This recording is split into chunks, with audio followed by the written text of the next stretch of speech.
باریکیوں سے روشنی کی طرف آپ کا رہبر نور علم میڈیا لائک اور سبسکرائب کیجیے۔ اما بعد فاعوذ باللہ من الشیطان الرجیم بسم اللہ الرحمن الرحیم یا ایہا الذین آمنوا اجتنبوا کثیرا من الظن ان بعض الظن اثم ولا تجسسوا ولا يغتب بعضكم بعضا أيحب أحدكم أن يأكل لحم أخيه ميتا فكرهتموه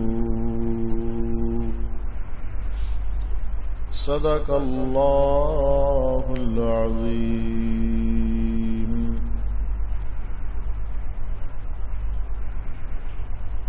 معزز سامعین حضرات، آپ کے سامنے قرآن مقدس کی جو آیت مبارکہ تلاوت کرنے کی سعادت حاصل کی ہے، پروردگار عالم نے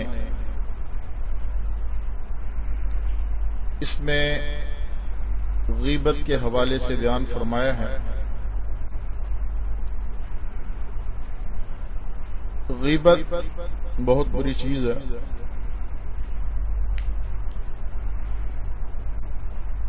غیبت کی وجہ سے بہت سارے خاندان، بہت سارے بہن بھائی، عزیز و اقارب، دوست، خویش و اقارب آپس میں دور ہو جاتے ہیں۔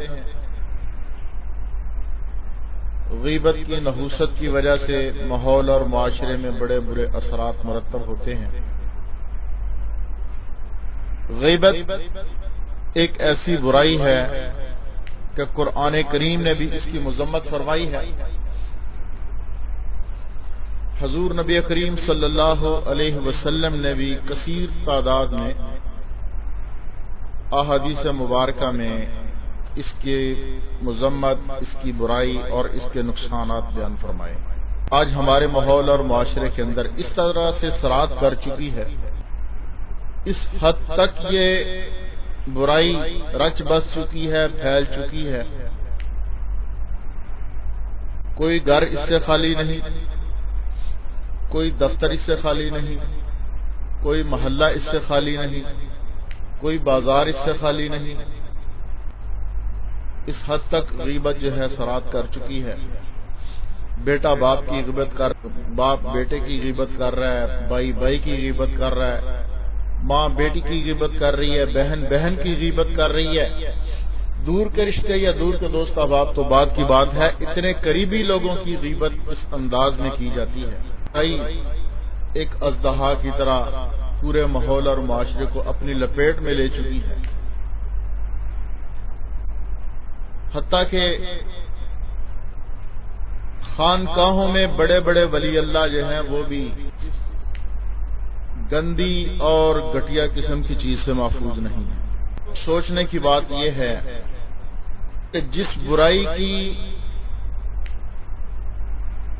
اتنی نحوست ہے اور جس کی اتنی مذمت نبی صلی اللہ علیہ وسلم نے بیان فرمائی، قرآن پاک میں اللہ رب العزت نے بھی بیان فرمائی، کوئی جگہ کوئی مقام اس کی نحوست سے خالی نہیں ہے۔ آخر کیا وجہ کہ جس بات کے بارے میں اتنی تلقین فرمائی گئی ہو، جس کے بارے میں اتنا آگاہ کیا گیا ہو، وہ اتنی ہی کثرت سے ہمارے ماحول اور معاشرے میں، ہماری سوسائٹی میں پائی جائے اور کم ہونے کا نام نہ لے بلکہ روز بروز بڑھتی ہی جائے۔ لمحہ فکریہ ہے، قابل غور بات ہے۔ اگر اس برائی کے سامنے بند نہ باندھا گیا، اس سے اپنی زبانوں کو نہ روکا گیا، اپنے ماحول اور معاشرے کو پاک نہ کیا گیا، تو اس کے بڑے برے اثرات پہلے بھی مرتب ہو رہے ہیں اور آئندہ آنے والے وقت میں مزید بھی ہو سکتے ہیں۔ غیبت جو ہے اس کی کیا حقیقت ہے، غیبت کہتے کسے ہیں؟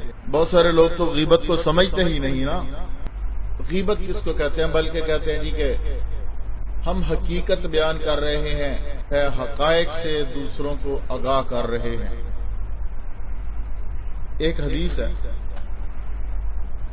اس کے راوی حضرت ابو ہریرہ رضی اللہ تعالی عنہ ہیں. نبی صلی اللہ علیہ وسلم سے روایت کرتے ہیں کہ حضور صلی اللہ علیہ وسلم نے فرمایا، تمہیں معلوم ہے غیبت کسے کہتے ہیں؟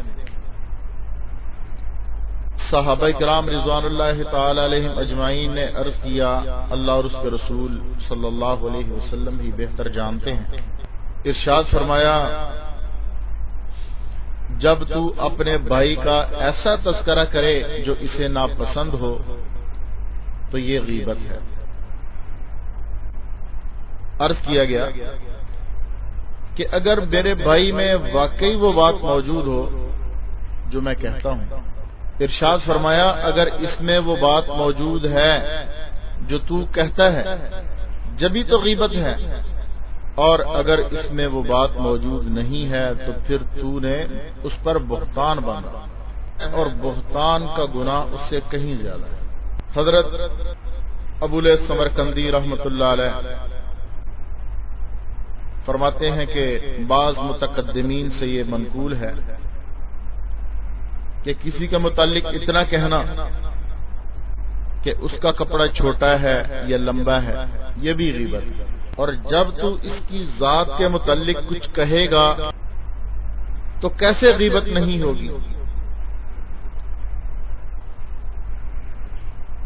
یعنی کسی کے لباس پہ تنقید کی جائے، کسی کے کھانے پینے پہ تنقید کی جائے، کسی کے اٹھنے بیٹھنے پہ، کسی حرکت پہ بھی تنقید کی جائے، اس کی پس پشت جو بات سن کے اس کو ناگوار گزرے تو یہ غیبت کہلائے گی. ابن ابی نجیح رحمت اللہ علیہ فرماتے ہیں کہ ہمیں یہ بات پہنچی ہے کہ ایک چھوٹے قد کی عورت حضور صلی اللہ علیہ وسلم کی خدمت عالیہ میں حاضر ہوئی، پھر وہ چلی گئی تو حضرت عائشہ رضی اللہ تعالی عنہا نے تعجب سے اتنا کہہ دیا کہ یہ عورت کس قدر چھوٹے قد کی ہے. اس پر حضور صلی اللہ علیہ وسلم نے ارشاد فرمایا، عائشہ تو نے اس کی غیبت کی ہے. حضرت عائشہ رضی اللہ تعالی عنہا نے عرض کیا، یا رسول اللہ صلی اللہ علیہ وسلم، میں نے واقعہ کی بات کا ذکر کیا ہے کہ حقیقت میں وہ چھوٹے قد کی ہے. ارشاد فرمایا کہ پھر اس کے عیب اور برے وصف کا ہی ذکر کیا. جو عیب، جو بات کسی میں پائی جائے اس کو ہی پسے پشت بیان کرنا، سو کسی کو اور برا لگے، وہی بات جو ہے غیبت کہلاتی ہے. اور غیبت کرنا ایسے ہے جیسے کوئی اپنے مردہ بھائی کا یا کسی مردہ کا گوشت کھاتا ہے، جتنا اس سے کراہت ہوتی ہے اتنا ہی غیبت سے ہونا چاہیے. ایک حدیث حضرت ابو سعید خدری رضی اللہ تعالی عنہ سے، وہ نبی صلی اللہ علیہ وسلم سے روایت کرتے ہیں کہ جب مجھے شب معراج میں آسمانوں کی سیر کرائی گئی تو میرا گزر ایسے لوگوں پر ہوا کہ ان کے پہلوؤں سے گوشت کاٹا جاتا ہے جسے وہ لقمہ بنا بنا کر چباتے ہیں. یعنی کچھ لوگ تھے وہ دوسروں کا گوشت کاٹ کاٹ کے لقمے بنا بنا کے چبا رہے تھے، اور انہیں یہ بھی کہا جاتا ہے کہ جیسے تم اپنے بھائی کا گوشت کھاتے ہو اسے بھی کھاؤ. میں نے پوچھا یہ کون لوگ ہیں؟ تو جبرائیل علیہ السلام نے جواب دیا، یہ آپ کی امت کے غیبت کرنے والے لوگ ہیں. استغفر اللہ. حضرت ابولیث سمرقندی رحمۃ اللہ علیہ فرماتے ہیں، میں نے اپنے والد سے یہ حکایت سنی ہے. حضور صلی اللہ علیہ وسلم اپنے حجرہ مبارک میں تشریف فرما تھے اور صفہ والے صحابہ مسجد میں تھے. حضرت زید بن ثابت رضی اللہ تعالی عنہ ان کو حضور صلی اللہ علیہ وسلم سے سنی ہوئی حدیثیں سنا رہے تھے. آپ کی خدمت عالیہ میں کسی نے گوشت بھیجا صحابہ نے حضرت زید رضی اللہ تعالیٰ عنہ سے کہا کہ آپ حضور صلی اللہ علیہ وسلم کی خدمت میں حاضر ہو کر ہماری طرف سے عرض کریں کہ مدت ہوئی ہم نے کبھی گوشت نہیں کھایا۔ مقصد یہ تھا کہ یہ گوشت جو آیا ہے اس میں سے کچھ حصہ ہمیں بھی مل جائے۔ جب حضرت زید رضی اللہ تعالیٰ عنہ اس کام کے لیے اصحاب صفہ کے پاس سے اتر گئے تو وہ لوگ آپس میں کہنے لگے کہ زید بھی تو خدمت نبوی میں ایسے ہی حاضری دیتے ہیں جیسے ہم حاضر ہوتے ہیں، پھر یہ کیسے حلقہ میں بیٹھ کر ہمیں حدیث سنا رہے ہیں۔ ادھر حضرت زید رضی اللہ تعالی عنہ نے خدمت عالیہ میں حاضر ہو کر اہل صفہ کا پیغام دیا۔ حضرت صلی اللہ علیہ وسلم نے ارشاد فرمایا کہ انہیں کہو کہ تم نے ابھی تو گوشت کھایا ہے، ابھی تو تم نے گوشت کھایا ہے۔ واپس آ کر حضرت زید رضی اللہ تعالی عنہ نے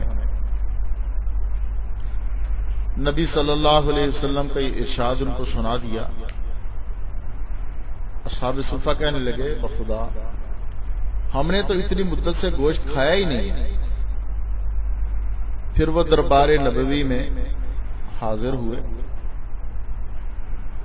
ان کو جواب سنایا۔ حضرت صلی اللہ علیہ وسلم نے ارشاد فرمایا کہ ابھی تم نے اپنے بھائی کا گوشت کھایا ہے اور گوشت کے آثار تمہارے دانتوں میں موجود ہیں، تھوکو تو گوشت کی سرخی تمہیں دکھائی دے۔ چنانچہ تھوکا تو اس میں خون تھا۔ تب انہوں نے توبہ کی اور اپنی بات کی حضرت زید رضی اللہ تعالی عنہ سے معذرت کی۔ میرے بھائیو دیکھیں یہ کوئی بہت بڑی بات نہیں تھی جو ان لوگوں نے کی، لیکن نبی صلی اللہ علیہ وسلم اتنا بھی پسند نہیں فرماتے کہ کوئی اپنے بھائی کو اتنا ہی کہہ دے۔ لیکن آج اللہ معاف فرمائے گھروں کے گھر اس لیے تباہ و برباد ہو چکے ہیں، گھروں کا سکون ختم ہو چکا ہے، گھر جو ہیں جہنم کدہ بن چکے ہیں، گھر جو ہے جہنم کا نقشہ پیش کر رہے ہیں، اور گھروں میں برکتیں نہیں اتر رہی، لڑائی جھگڑے ہر وقت ڈیرا ڈالے ہوئے ہیں۔ اس کی وجہ یہی ہے کہ ایک دوسرے کی غیبت کر رہا ہے، دوسرا تیسرے کی غیبت کر رہا ہے۔ اس کی وجہ سے آج ماحول اور معاشرے میں اتنے برے اثرات جو ہیں مرتب ہو رہے ہیں کہ جس کو بیان کرنا مشکل ہے۔ غیبت ایک بدبودار اور ناپسندیدہ چیز ہے۔ حضرت جابر بن عبداللہ رضی اللہ تعالیٰ عنہ فرماتے ہیں ایک دفعہ بدبودار ہوا چلی تو حضور صلی اللہ علیہ وسلم فرمانے لگے معلوم ہوتا ہے کہ کچھ منافقوں نے مسلمانوں کی غیبت کی ہے۔ ہوا میں یہ بدبو سی اسی کی وجہ سے ہے۔ کسی دانا سے سوال کیا گیا کہ کیا وجہ ہے، کہ حضور صلی اللہ علیہ وسلم کے دور میں تو غیبت کی بدبو محسوس ہوتی تھی اور اس زمانے میں یہ بات نہیں رہی۔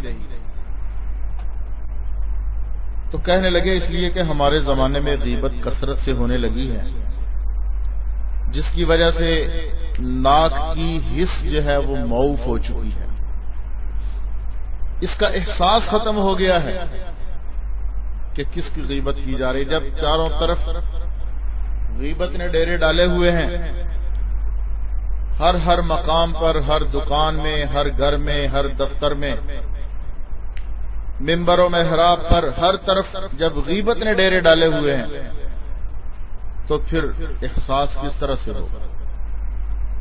جیسا کہ ایک آدمی چمڑا رنگنے کا کام کرتا ہے نا، تو اگر کوئی دوسرا آدمی وہاں پر جائے تو اس کو وہاں بدبو محسوس ہوگی، بدبو کی وجہ سے وہ وہاں ٹھہر نہیں سکے گا۔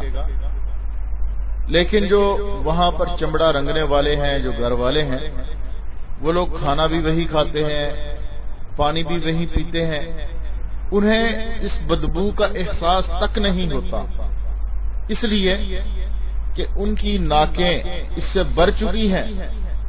ایسے ہی میرے دوستو آج ہمارے زمانے میں غیبت کا قصہ ہے کہ آج ہم لوگ اتنی غیبت کرتے ہیں کہ ہمیں غیبت کی بدبو محسوس ہی نہیں ہوتی۔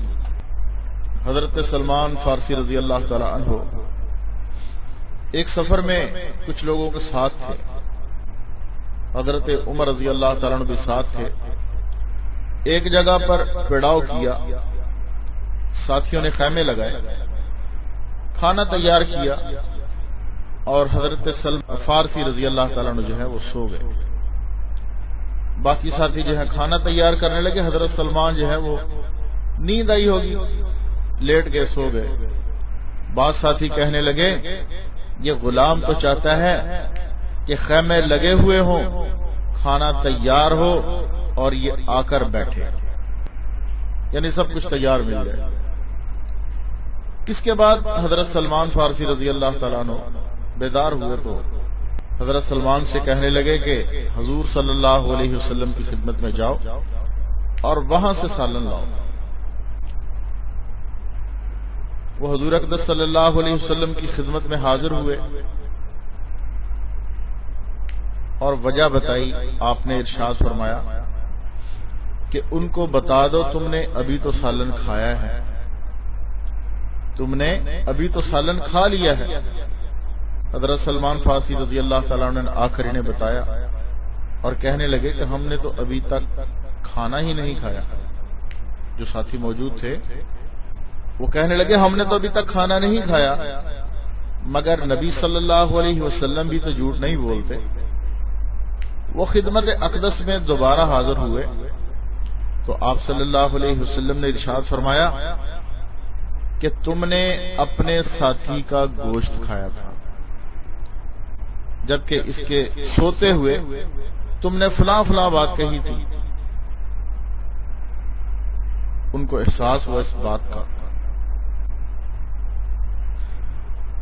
اور پھر نبی صلی اللہ علیہ وسلم نے یہ آیت مبارکہ تلاوت فرمائی، فرمایا یا ایھا الذین آمنوا، اے ایمان والو، آمنوا اجتنبوا کثیرا من الظن، بہت سے گمانوں سے بچو، ان بعض الظن الاثم، کیونکہ بعض گمان گناہ ہوتے ہیں۔ حضرت سفیان رحمۃ اللہ علیہ فرماتے ہیں کہ ظن دو قسم کے ہیں، ایک وہ جس میں گناہ بھی ہوتا ہے اور ایک وہ جس میں گناہ نہیں ہوتا۔ پہلی قسم کا ظن وہ ہے جس کا بول کر اظہار بھی کر لیا جاتا ہے، اور دوسری قسم وہ ہے جس کو آدمی دل میں رکھتا ہے، زبان سے اس کا اظہار نہیں کرتا۔ اور آگے مزید اللہ رب العزت نے فرمایا وَلَا تَجَسَّسُوا، اور سراغ مت لگایا کرو، بھائی کے عیبوں کو تلاش مت کیا کرو، اس کی برائیوں کو مت ٹٹولا کرو۔ فرمایا وَلَا يَغْتَبْ بَعْضُكُمْ بَعْضًا، اور کوئی کسی کی غیبت نہ کیا کرے۔ أَيُحِبُّ أَحَدُكُمْ أَن يَأْكُلَ لَحْمَ أَخِيهِ، کیا تم میں سے کوئی اس بات کو پسند کرتا ہے ان یأکل لحم اخیہ میتا فکرہتموہ، کہ وہ اپنے مرے ہوئے بھائی کا گوشت کھائے، اس کو تم ناگوار سمجھتے ہو۔ یعنی جس طرح تم اپنے مردار بھائی کا گوشت کھانا ناپسند کرتے ہو، ایسے ہی پسے پشت برے تذکرے سے بھی بچا کرو۔ حضرت عباس رضی اللہ تعالیٰ عنہ فرماتے ہیں کہ یہ آیت دو صحابیوں کے بارے میں نازل ہوئی، جس کا قصہ یہ ہے کہ ایک سفر میں حضور صلی اللہ علیہ وسلم نے دو غنی آدمیوں کے ساتھ حضرت سلمان رضی اللہ تعالیٰ عنہ کو جوڑ دیا تاکہ وہ کام کاج میں ان کا ہاتھ بٹائیں اور کھانے میں شریک ہو جایا کریں۔ ایک جگہ پر اترے، مگر ان ساتھیوں کے پاس کھانے پینے کی کوئی چیز تیار نہیں تھی، اس لیے انہوں نے حضرت سلمان رضی اللہ تعالیٰ عنہ کو نبی صلی اللہ علیہ وسلم کی خدمت میں بھیجا کہ جاؤ کچھ بچا ہوا سالن لے آؤ۔ حضرت سلمان فارسی رضی اللہ تعالیٰ عنہ چلے گئے تو بعد میں ایک نے دوسرے سے کہا اگر یہ شخص فلاں کنویں پر بھی چلا جائے تو اس کا پانی ہو جائے۔ ادھر حضرت سلمان رضی اللہ تعالیٰ عنہ حضور اکرم صلی اللہ علیہ وسلم کی خدمت میں پہنچے، سالن مانگا۔ آپ صلی اللہ علیہ وسلم نے ارشاد فرمایا کہ ان ساتھیوں سے کہہ دو تم نے سالن کھا لیا ہے۔ واپس آ کر عرض کیا، حضرت سلمان رضی اللہ تعالی عنہ نے انہیں یہ بات بتائی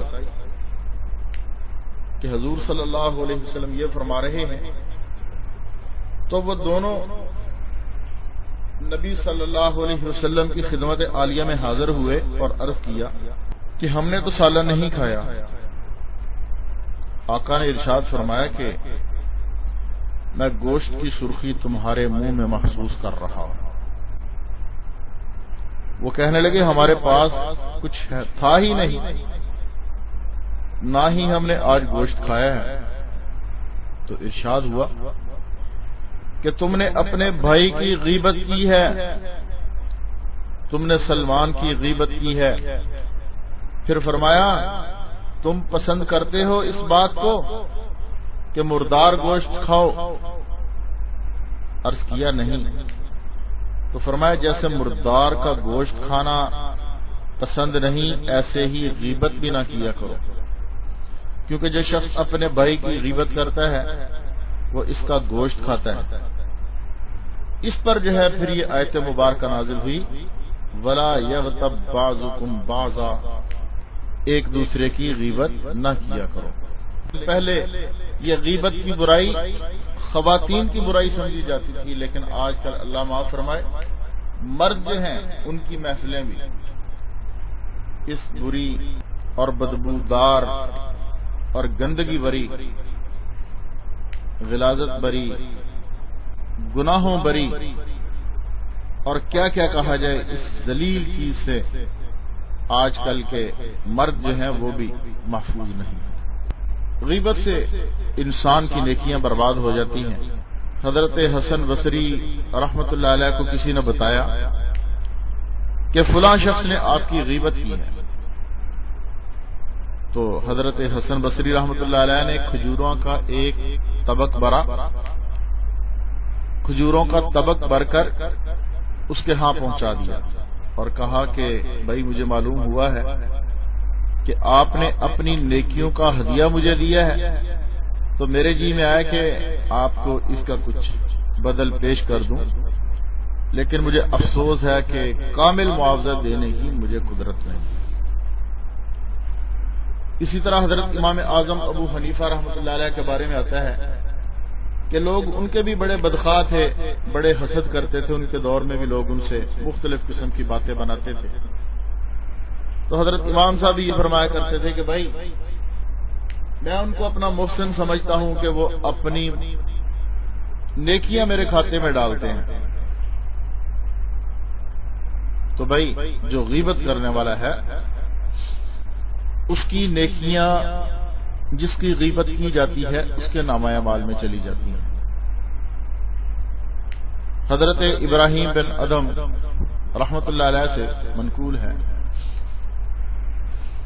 کہ انہوں نے کچھ لوگوں کی دعوت کی، مہمان دسترخوان پر بیٹھے تو ایک شخص کی غیبت کرنے لگے۔ آپ نے فرمایا کہ ہم سے پہلے لوگ گوشت سے پہلے روٹی کھاتے تھے، یعنی پہلے لوگ جو تھے وہ گوشت کے ساتھ روٹی کھاتے تھے، لیکن تم لوگوں نے روٹی سے پہلے ہی گوشت کھانا شروع کر دیا، یعنی غیبت کر کے لوگوں کا گوشت کھانا شروع کر دیا۔ حضرت ابو امامہ باہلی رضی اللہ تعالی عنہ فرماتے ہیں کہ ایک بندے کو قیامت کے دن نامہ اعمال دیا جائے گا تو اس میں نیکیاں بھی دیکھے گا جو اس نے نہیں کی ہوں گی۔ جب وہ ایسی نیکیاں دیکھے گا تو پوچھے گا یا اللہ یہ نیکیاں کہاں سے آ گئی؟ ارشاد ہوگا یہ نیکیاں ان غیبتوں کی وجہ سے ہیں جو لوگ تیری پیٹھ کے پیچھے تیری کیا کرتے تھے اور تجھے پتہ بھی نہیں تھا۔ حضرت ابراہیم بن ادم رحمت اللہ علیہ فرماتے ہیں کہ اے جھٹلانے والے، تو دنیا کے بارے میں اپنے دوستوں پر بخل کرتا ہے اور دشمنوں پر اپنی آخرت کی سخاوت کرتا ہے۔ تو جس چیز کا بخل کرتا ہے اس میں معذور نہیں، اور جس چیز کی سخاوت کر رہا ہے اس میں قابل تعریف نہیں۔ اور بعض دانا کہتے ہیں کہ غیبت کاریوں کے لیے پھل ہے، گناہ گاروں کے لیے مہمانی، عورت کی چراہ گاہ اور ذلیل لوگوں کا سالن ہے، اور متقیوں کے لیے غلاظت کا ڈیر ہے۔ حضرت انس بن مالک رضی اللہ تعالی عنہ سے روایت ہے، حضور صلی اللہ علیہ وسلم نے فرمایا 4 چیزیں ہیں جو روزہ کو ختم کر دیتی ہیں، وضو کو توڑ دیتی ہیں، عمل کو ضائع کر دیتی ہیں۔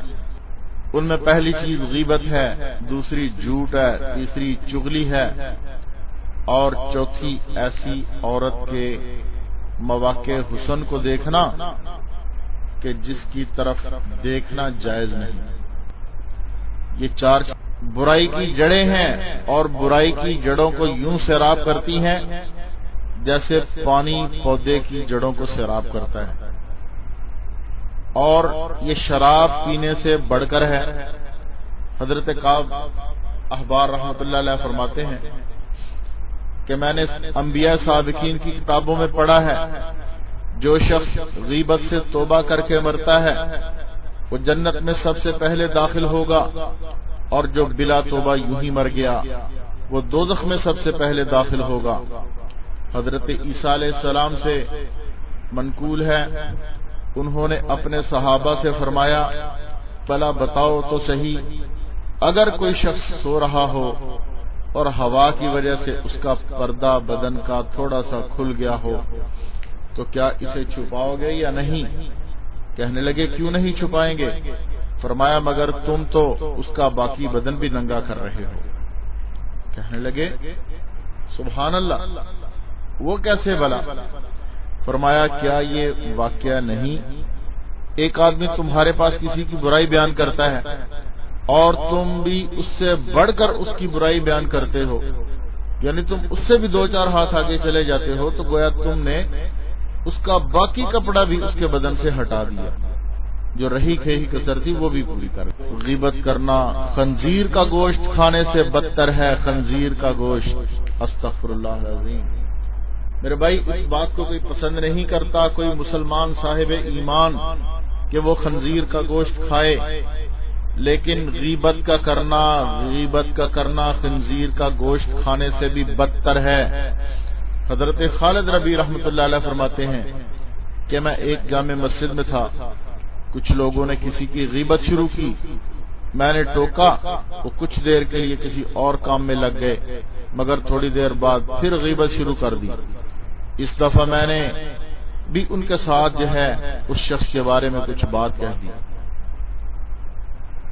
اسی رات خواب میں دیکھتا ہوں ایک لمبے قد کا سیاہ فام آدمی میرے پاس آیا، اس کے ہاتھ میں ایک طبق تھا جس پر خنزیر کے گوشت کا ایک ٹکڑا رکھا ہوا تھا، اور مجھے کہنے لگا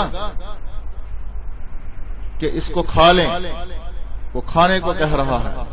میں نے کہا کہ خنزیر کا گوشت؟ خدا کی قسم یہ تو میں کبھی نہیں کھاؤں گا۔ اس پر اس شخص نے مجھے بہت سخت ڈانٹ پلائی اور کہنے لگا تو اس سے بھی بدترین چیز کھا چکا ہے، یعنی تو اس سے بھی بدترین چیز کھا چکا ہے۔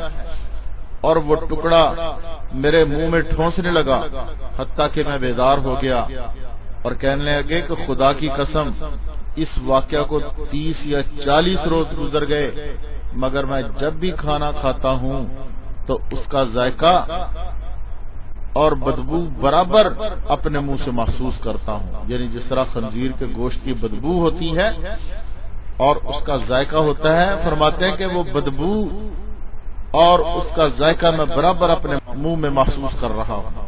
تو کتنی وعید ہے، لیکن آج ہم لوگ ان باتوں کو ہلکا سمجھتے ہیں۔ یہ باتیں ہمارے لیے یوں ہیں جیسے کوئی مکھی بیٹھی اور اڑا دی۔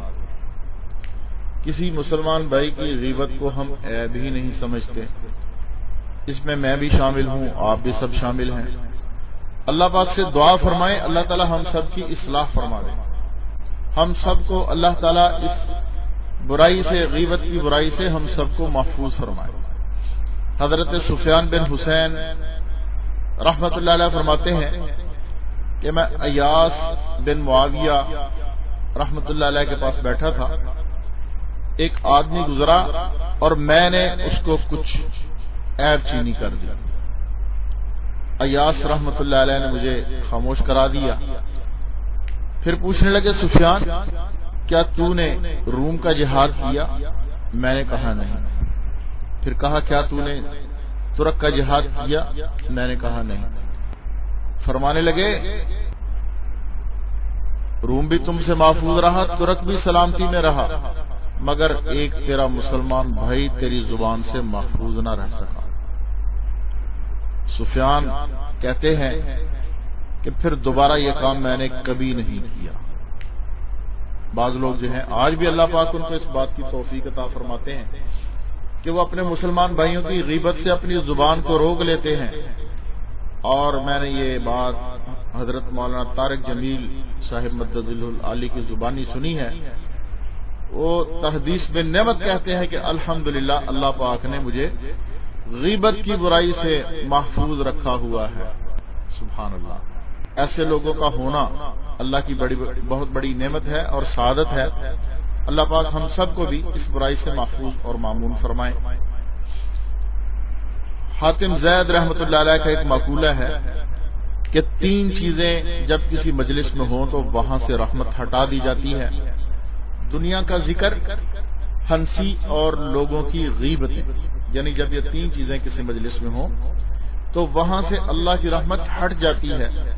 یحییٰ بن معاذ رازی رحمت اللہ علیہ فرماتے ہیں کہ تیری طرف سے ایک مومن کے حصہ میں 3 چیزیں آنی چاہیے تو تیرا شمار اچھے لوگوں میں ہوگا۔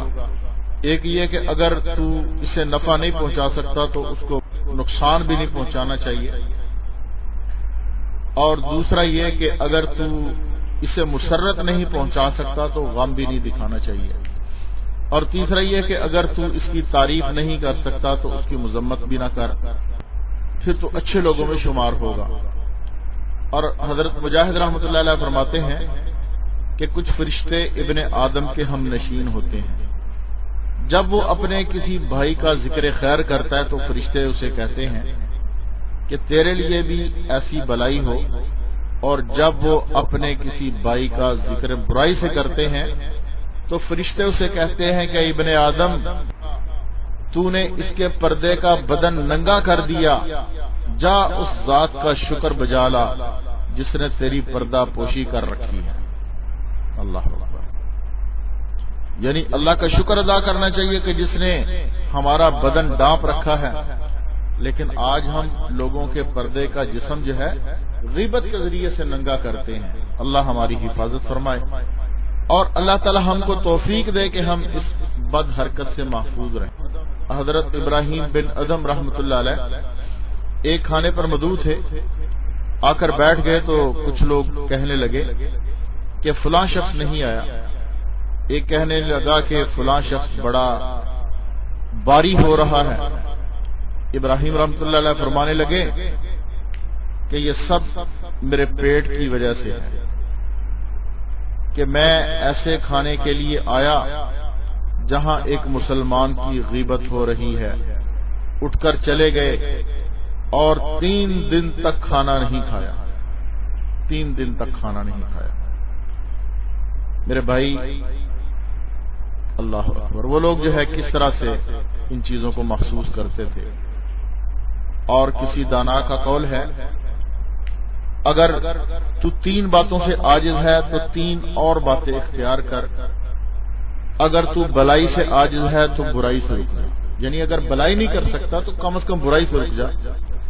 اور اگر تو نفع رسانی سے عاجز ہے تو کسی کو مضرت رسانی سے باز رہ، کسی کو تکلیف پہنچانے سے باز رہ. اور اگر تو روزہ نہیں رکھ سکتا تو لوگوں کو گوشت مت کھا، غیبت مت کر. حضرت وہب مکی رحمۃ اللہ علیہ فرماتے ہیں اگر تمام دنیا ابتدا سے انتہا تک اپنی پوری متاع کے ساتھ مجھے ملے اور میں اسے اللہ کی راہ میں لگا دوں تو اس کے مقابلہ میں غیبت کو چھوڑ دوں. غیبت کا چھوڑ دینا مجھے زیادہ محبوب ہے. ایسے ہی پوری دنیا کے ملنے اور اللہ کی راہ میں خرچ کرنے کے مقابلے میں حرام محل سے نگاہ کو پست کر لینا مجھے زیادہ محبوب ہے. اور پھر یہ آیت مبارکہ تلاوت فرمائی وَلَا يَغْتَبْ بَعْضُكُمْ بَعْضًا، اور کوئی کسی کی غیبت بھی نہ کرے. اور فرمایا قُلِ الْمُؤْمِنِينَ يَغُضُّونَ مِنْ أَبْصَارِهِمْ، آپ مسلمان مردوں سے کہہ دیجئے کہ اپنی نگاہیں نیچی رکھیں. میرے بھائیوں خدا کے لیے ہم اپنے احوال کو سنوارنے کی کوشش کریں. آج جس ڈگر پہ ہم چل رہے ہیں یقیناً ہمارے لیے نقصان دہ ہے. اور میرے بھائیو غیبت سے توبہ کرنا چاہیے، غیبت سے توبہ کرنا چاہیے. حضرت فقی رحمۃ اللہ علیہ فرماتے ہیں علماء نے غیبت کرنے والے کی توبہ میں اختلاف کیا ہے. بعض یہ فرماتے ہیں کہ جب تک اپنے ساتھی سے معاف نہ کرا لے اس وقت تک توبہ صحیح نہیں. بعض کہتے ہیں صحیح ہے. ہمارے نزدیک اس کی 2 صورتیں ہیں. اگر غیبت کی بات اس شخص تک پہنچ چکی ہے جس کی غیبت کی تھی پھر تو اس سے معاف کروانا بھی ضروری ہے. اور اگر نہیں پہنچی بس استغفار کرے اور آئندہ کے لیے عزم کرے کہ ایسا نہیں کروں گا. اور کہتے ہیں کہ ابن سیرین رحمۃ اللہ علیہ کے پاس ایک شخص آیا، آ کر کہنے لگا میں نے آپ کی غیبت کی ہے، مجھے حلال کر دیں، یعنی مجھے معاف فرما دیں. فرمانے لگے بھلا جس چیز کو اللہ تعالی نے حرام کر دیا ہے میں کیسے حلال کروں؟ اللہ کی حرام کردہ چیز کو میں کیسے حلال کر سکتا ہوں؟ وہ اشارہ تھا کہ بارگاہ خداوندی میں توبہ استغفار کرو، وہ ادھر سے معاف ہو جائے. اور اگر کسی کی غیبت کی بات نہیں پہنچی، اگر اس تک اس کی غیبت کی بات نہیں پہنچی تو پھر توبہ کر لینا جو ہے، استغفار کر لینا کافی ہے. اسے بتانا اور معافی مانگنا شرط نہیں ہے بلکہ نہ بتانا بہتر ہے. بعض اوقات ایسا ہوتا ہے کہ انسان کسی سے معافی مانگے اور کہے بھئی میں نے تیری غیبت کی تو خواہ مخواہ اس کے دل میں تشویش پیدا ہوگی. اور اگر کوئی بات بہتان کے طور پر کہی تو 3 مقامات پر اس سے رجوع کرنا ہوگا، کیونکہ بہتان جو ہے وہ بغیر جس کے اوپر باندھا اس سے معاف کرائے بغیر معاف نہیں ہوتا. ایک تو جن لوگوں کے سامنے بہتان بازی کی ان میں معافی مانگنا ہوگی اور ان کے پاس جا کر کہنا ہوگا کہ میں نے فلاں شخص کے متعلق یہ کہا تھا، معلوم ہونا چاہیے میں نے جھوٹ کہا تھا. اور دوسرا یہ کہ جس پر بہتان باندھا اس سے معاف کروائے. اور تیسرا یہ کہ اللہ کی بارگاہ میں بھی استغفار کرے. اس لحاظ سے بہتان باقی گناہوں سے بڑھ کر ہے. میرے دوستو سب گناہوں میں صرف ایک توبہ کافی ہے، لیکن بہتان میں 3 مواقع پر توبہ کرنا پڑتی ہے. اللہ تعالیٰ نے بہتان کو کفر کے ساتھ ملا کر ذکر فرمایا ہے اور اللہ رب العزت نے ارشاد فرمایا فَاجْتَنِبُوا الرِّجْسَ مِنْ أَوْثَانِ وَاجْتَنِبُوا قَوْلَ الزُّورِ، تم بتوں کی گندگی سے بچو اور جھوٹی بات سے بچو. میرے دوستو کہتے ہیں کہ غیبت مخصوص لوگوں کے ذکر کرنے سے بنتی ہے. اگر کسی شہر والوں کے متعلق یوں کہیں کہ وہ لوگ بخیل ہیں یا برے ہیں تو یہ غیبت نہیں ہوگی. اہل شہر میں اچھے اور برے دونوں طرح کے لوگ ہوتے ہیں. معلوم ہوا اس نے تمام مراد نہیں لیے، تاہم ایسے کلام سے بھی بچنا بہتر ہے. ایک زاہد کا واقعہ آتا ہے، کہ انہوں نے اپنی بیوی کے لیے روٹی خریدی بیوی کہنے لگی کہ روٹی بیچنے والے لوگ برے ہوتے ہیں، انہوں نے اس سودے میں تیرے ساتھ خیانت کی ہے۔ وہ عابد و زاہد نے کیا کیا کہ اپنی اس بیوی کو طلاق دے دی، بیوی کو طلاق دے دی۔ وہ پوچھنے پر کہنے لگے کہ میں باغیرت شخص ہوں، خطرہ ہے کل قیامت کو روٹی بیچنے والے اس عورت کا فریق مقابل بن کر نہ آ جائیں اور لوگوں میں یہ بات عام مشہور ہو جائے کہ فلاں کی بیوی پر روٹی بیچنے والوں نے استغاثہ کیا ہے، اس نسبت کی رسوائی کے ڈر سے میں نے تجھے طلاق دے دی۔ اور 3 آدمیوں کی غیبت شرعی غیبت نہیں کہلاتی۔ مثلا اگر کوئی ظالم حکمران ہے، اس کے بارے میں اگر کوئی کہتا ہے تو یہ غیبت میں شمار نہیں ہوتا، اور اگر کوئی اعلانیہ گناہ کرنے والا ہے اس کی برائی کو بیان کیا جائے تو وہ غیبت میں شمار نہیں ہوتا، اور اگر کوئی بدعتی آدمی ہے یعنی جب ان کا یہ فعل خاص مذہب کے ساتھ ذکر کیا جائے گا تو پھر بھی یہ غیبت میں شمار نہیں ہوگا، لیکن جسمانی عیب اگر اس کا بیان کیا جائے تو یہ غیبت ہوگی، یہ عیب ہوگا۔ حضور صلی اللہ علیہ وسلم سے مروی ہے کہ کسی فاسق و فاجر کا فسق اور اس کا فجور لوگوں کی حفاظت کی غرض سے بیان کر دیا کرو۔ یعنی کوئی بدعتی آدمی ہے، دین ملاوٹ کر رہا ہے، غلط مسئلے بنا کر لوگوں کو بتاتا ہے، تو ایسے بندے کا فسق و فجور لوگوں کو بتانا ضروری ہے، لوگوں کے ایمان کی حفاظت ضروری ہے۔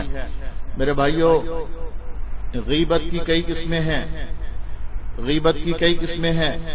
اس حوالے سے حضرت ابولیث سمرقندی رحمۃ اللہ علیہ فرماتے ہیں کہ ایک قسم کفر ہے، دوسری قسم نفاق ہے، تیسری قسم معصیت ہے، چوتھی قسم مباح ہے جو کہ موجب اجر ہے۔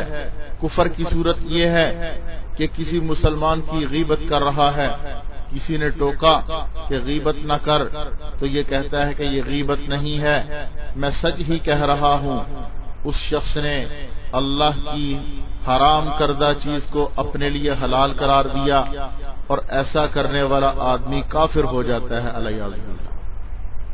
اور نفاق کی یہ صورت ہے کہ کسی انسان کی غیبت اس کا نام لیے بغیر کرے اور مخاطب اسے سمجھا رہا ہو کہ اس کی مراد فلاں شخص ہے، ایسا شخص گناہ گار ہے، اسے توبہ لازم ہے۔ اور چوتھی صورت یہ ہے کہ کسی فاسق شخص کی غیبت کرے جو کہ اعلانیہ فسق کرتا ہے، یا کسی صاحب بدعت کی غیبت کرتا ہے تو یہ مباح ہے، اس شخص کو اجر ملے گا کہ لوگوں کو اس کا تعارف کروایا اس فاسق اور بدعتی سے تاکہ یہ لوگ جو ہیں بچ سکیں۔ اور حدیث میں آتا ہے کہ فاسق کا فسق ذکر کرو تاکہ لوگ اس سے بچ سکیں۔ حضرت فقی ابولیث سمرقندی رحمۃ اللہ علیہ فرماتے ہیں میں نے اپنے والد سے یہ حکایت سنی کہ نبی رسول نہیں ہوتے، یعنی نبی رسول نہیں ہوتے، یعنی ان کی طرف فرشتہ وحی لے کر نہ آتا تھا۔ ان میں سے بعض کو بذریعہ خواب کچھ بتا دیا جاتا اور بعض صرف غیبی آواز سنا کرتے تھے۔ پہلی قسم کے ایک نبی نے ایک رات کو خواب میں دیکھا کہ انہیں کہا گیا صبح سب سے پہلی چیز جو تجھے ملے گی اسے کھا لینا، دوسری کو چھپا دینا، اور تیسری کا کہا مان لینا، چوتھی کو مایوس نہ کرنا، اور پانچویں سے فرار اختیار کرنا۔ اگلے دن صبح ہوئی، سب سے پہلے جو چیز سامنے آئی وہ ایک بڑا پہاڑ تھا۔ یہ دیکھ کر حیران ہو گئے کہ اللہ کا حکم تو پہلی چیز کو کھانے کا تھا۔ پھر دل ہی دل میں کہنے لگے کہ اللہ تعالیٰ میری طاقت سے باہر مجھے کوئی حکم نہیں فرمائیں گے۔ چنانچہ کھانے کا عزم کر کے اس کی طرف بڑھے، قریب ہوئے تو یہ پہاڑ چھوٹا سا ہو گیا۔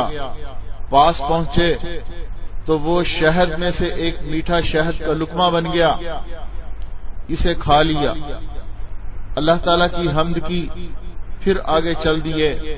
سامنے ایک سونے کا تشت دکھائی دیا، کہنے لگے کہ اسے چھپانے اور دفن کرنے کا حکم ہے۔ چنانچہ زمین میں گڑھا کھودا، اسے دفن کیا، آگے چل دیے۔ تھوڑے فاصلے پر جا کر دیکھا، پیچھے دیکھا تو وہ تشت زمین کی سطح پر پھر دکھائی دیا، واپس آ کر پھر دفن کر دیا۔ کئی بار یوں ہی اس کو دفن کیا مگر پھر وہ اوپر نکل آتا۔ بالآخر یہ کہہ کر آگے چلے گئے کہ میں تو حکم کی تعمیل کر چکا، میں نے تو تعمیل کر دی۔ آگے دیکھتے ہیں ایک پرندے کے پیچھے باز لگا ہوا ہے جو اسے پکڑنا چاہتا ہے۔ پرندے نے کہا اے اللہ کے نبی میری مدد کیجئے۔ انہوں نے بات مان لی، اسے اپنی آستین میں پناہ دی۔ اتنے میں باز آ کر کہنے لگا اے اللہ کے نبی میں بھوکا تھا اور اس پرندے کے پیچھے صبح سے لگا ہوا تھا، آپ مجھے میرے رزق سے مایوس نہ کریں۔ انہوں نے جی میں سوچا کہ تیسری چیز کا کہا ماننے کا حکم تھا، میں نے مان لیا، اور چوتھی کو مایوس نہ کرنے کا بھی حکم تھا، اور چوتھی چیز باز ہے، اب کیا کرنا چاہیے؟ اسی حیرانی میں اس نبی نے یہ تجویز کیا کہ چھری سے اپنی ران سے گوشت کاٹا، گوشت کا ٹکڑا کاٹ کر باز کے آگے ڈال دیا، جسے لے کر باز چل دیا، اور بعد میں اس پرندے کو چھوڑ دیا اور خود آگے چلے تو پانچویں چیز جو دیکھی وہ ایک بدبودار مردار تھا، بدبودار مردار تھا۔ یہ یہاں سے بھاگ کر گزر گئے۔ شام ہوئی تو کہنے لگے پروردگار میں حکم تو بجا لایا ہوں مگر ان امور کی ذرا مجھے تفصیل بھی بتا دیجئے۔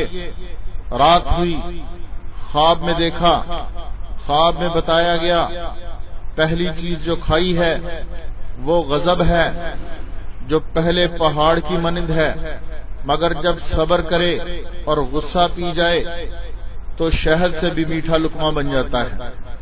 سبحان اللہ، شہد سے بھی میٹھا لقمہ بن جاتا ہے۔ دوسری چیز نیک عمل ہے، اسے جتنا چھپاؤ وہ نمایاں ہو کر رہتا ہے۔ اور تیسری جو کہ امانت رکھنے میں خیانت نہ کرے، اور چوتھی یہ کہ کوئی حاجت مند سوال کرے اس کی حاجت پوری کرنے کی کوشش کرو، خود بھی ضرورت مند ہو۔ اور پانچویں چیز غیبت ہے، لہذا غیبت کرنے والوں سے بھاگ کر گزر جاؤ، بھاگ کر گزر جاؤ۔ واللہ عالم بالصواب۔ میرے دوستو دیکھیں پانچویں چیز جو بدبودار تھی وہ غیبت تھی۔ اللہ رب العزت مجھے بھی اور آپ کو بھی اس بدبودار چیز سے محفوظ فرمائے کہ جو ماحول اور معاشرے کو خراب کر دیتی ہے۔ آج اگر بظاہر اس کی بدبو نہ بھی آئے لیکن اس کا کام اس قسم کا ہے کہ جس طرح ماحول اور معاشرے میں کسی بدبودار اور مردار چیز کا تعفن اور بدبو پھیلتی ہے، اسی طرح سے غیبت سے بھی ماحول اور معاشرے کے اندر ایک کیفیت پیدا ہو جاتی ہے کہ جو مردار سے بھی زیادہ خطرناک ہوتی ہے، جو بدبو سے بھی زیادہ خطرناک ہوتی ہے، جو گھروں کو خراب کر دیتی ہے، سوسائٹی کو خراب کر دیتی ہے، دوست احباب کو جدا کر دیتی ہے، بھائی کو بھائی سے جدا کر دیتی ہے، اور اسی طرح سے پورے ماحول کو خراب کرنے کا باعث بنتی ہے۔ تو جو چیز اس طرح سے خرابیاں پیدا کرنے والی ہو، جس چیز سے نقصانات معرض وجود میں آئیں، اور جو چیز ناکامیوں کا شاخسانہ ہو، اس چیز سے بچنا چاہیے۔ اللہ رب العزت نے قرآن پاک میں مذمت فرمائی، نبی صلی اللہ علیہ وسلم نے حدیث مبارکہ میں بھی مذمت فرمائی۔ اس لیے اللہ سے دعا کرنا چاہیے کہ پروردگار عالم ہمیں غیبت کی مضرتوں سے محفوظ فرمائے، اور غیبت کرنے سے بھی، اور کوئی بھی ہماری غیبت کرے اللہ رب العزت اس سے ہم سب کی حفاظت فرمائے۔ جو کچھ کہا گیا، جو کچھ سنا گیا، اللہ رب العزت مجھے بھی اور آپ کو بھی اس پر عمل کرنے والا بنا دے۔ سبحان ربک رب العزت عما یصفون وسلام علی المرسلین والحمد للہ رب العالمین۔ السلام علیکم ورحمۃ اللہ وبرکاتہ۔ باریکیوں سے روشنی کی طرف آپ کا رہبر نور علم میڈیا، لائک اور سبسکرائب کیجیے۔